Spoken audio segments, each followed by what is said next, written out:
Cody has no variable debt that I'm aware of. Yep, I listen to Dave Ramsey.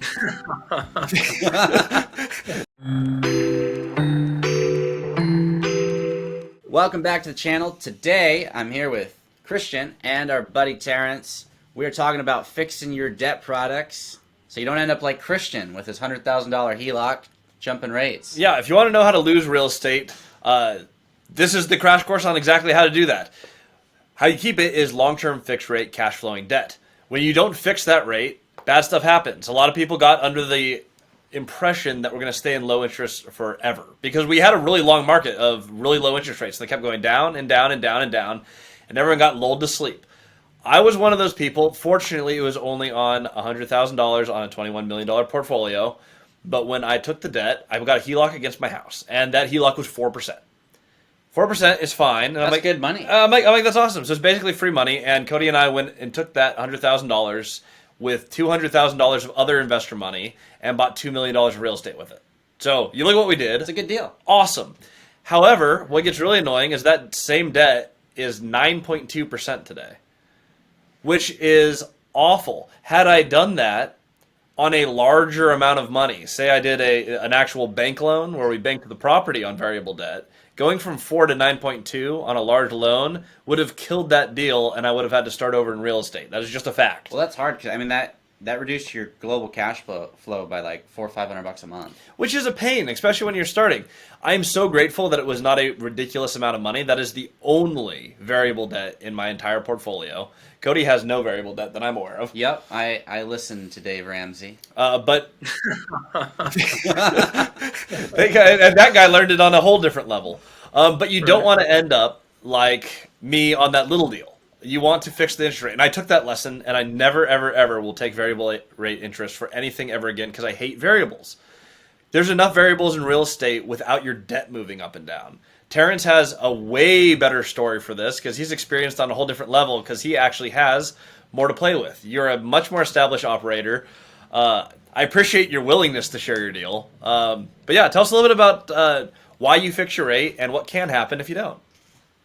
Yeah, thankfully, we had a really good run of working with local banks. And what I learned in 2021 and 22 was when you start to do larger deals, local banks kind of cap out at 20 to 25 million in debt, right? And so we found this killer deal. We bought it from the original owner, 1974, in Arvada, Colorado, which is a nice little suburb, quiet, safe suburb. You guys walk the property, super clean. I think the rents when we bought it were $1,000, right? These are 3-bed, 2-bath, 2-bed, 2-bath, 2-bed, 1-bath with a pool, amenities, the whole thing, right? Beautiful property on 13 acres, right? 13 acres in Denver, Colorado. It just keeps going when you walk it. It was really cool being there. Right? And we bought it for like $225 a door. I mean, we killed the deal, right? And so, when I was doing that deal, we were looking at Fannie, we were looking at Freddie, all these different debt options. And then we met this debt fund, and they're like, hey, we'll give you 77% of total cost, right? So let's say we're buying it for 64, put in $4 million with closing costs, you're at $70 million. We'll give you 77%, so you only have to bring $14-15 million to own this, $80 million asset. And I was like, great, let's wave it in. And at the time, it was tied to SOFR. So I'm interested to hear, Christian, what your HELOC is tied to. It was tied to SOFR, or LIBOR, right? LIBOR, SOFR, the same, interchangeable. So, and at the time, SOFR was like close to zero. So it was 300 basis points over SOFR. So the rate the day we closed, October of 21, was 3.15. 3.15 on $51 million in debt, which was roughly like $170,000. Our first payment was like $174,000, right? Now fast forward to last month, February of 2023. SOFR as of today was like 5.2. So 300 basis points above that, you're at 8.2. Now, we bought what we call a rate cap. So it capped it at 6.5. Okay. So we get basically like a swap. So we get paid for that. But removing the swap, the debt payment from February was SOFR basically going up 5x in, 18 months or something like that. The payment was $370,000. $370,000. So to your point, like with most operators, that would like put them out of business, right? It's like, how can a property support $370,000 in payment and interest payment, right? That's more than all of our companies and our real estate makes. Yeah, One we Terrance wire that Doyle out. deal. On the 9th of every month, we wire that out. Now, here's the saving grace, is that we took those rents from $1,000, and the average rent today is $1,562. So you take 276 times 1,562 at 98% occupancy, we're collecting somewhere close to $480,000 a month with all the other income.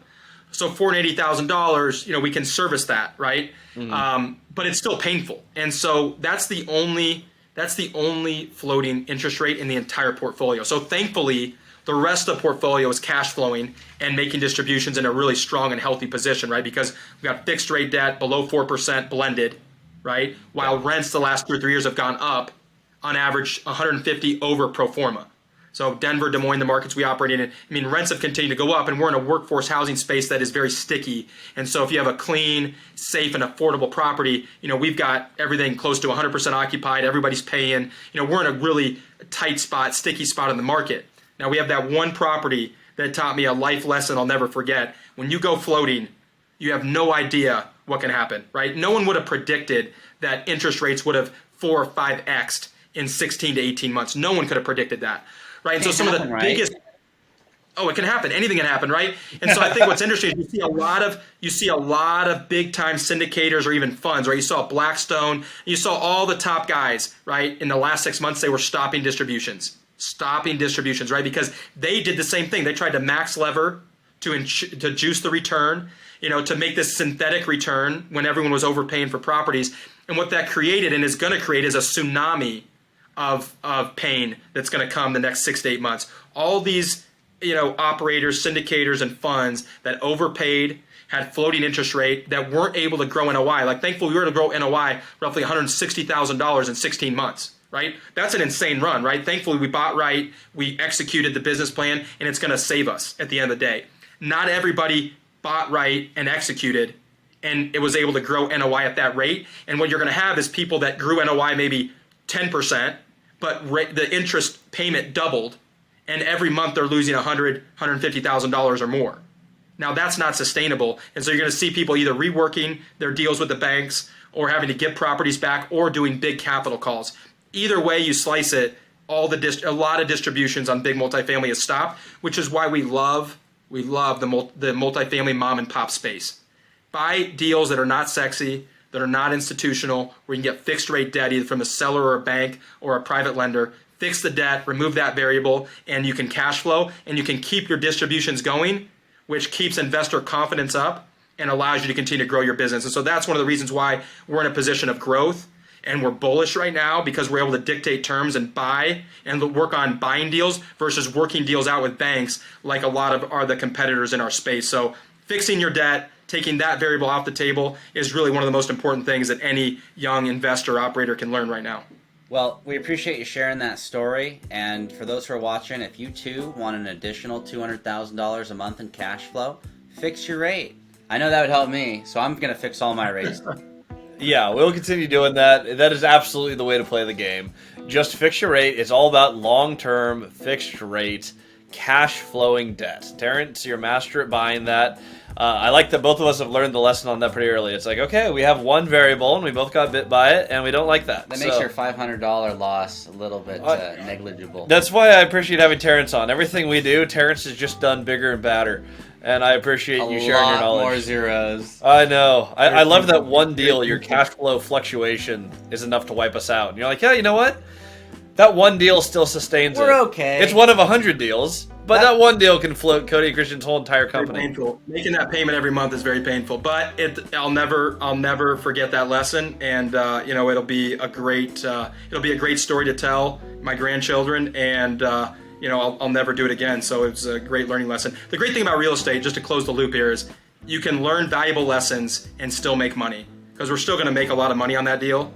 Hopefully it'll be my biggest win when we go to sell or refinance. But valuable lesson. You couldn't learn that in any school, any class, regardless of the name of the institution. Only way to learn that is to do deals and to be in the game. And valuable lesson that'll stick with me for the rest of my life. Love it. Thanks, Terrance.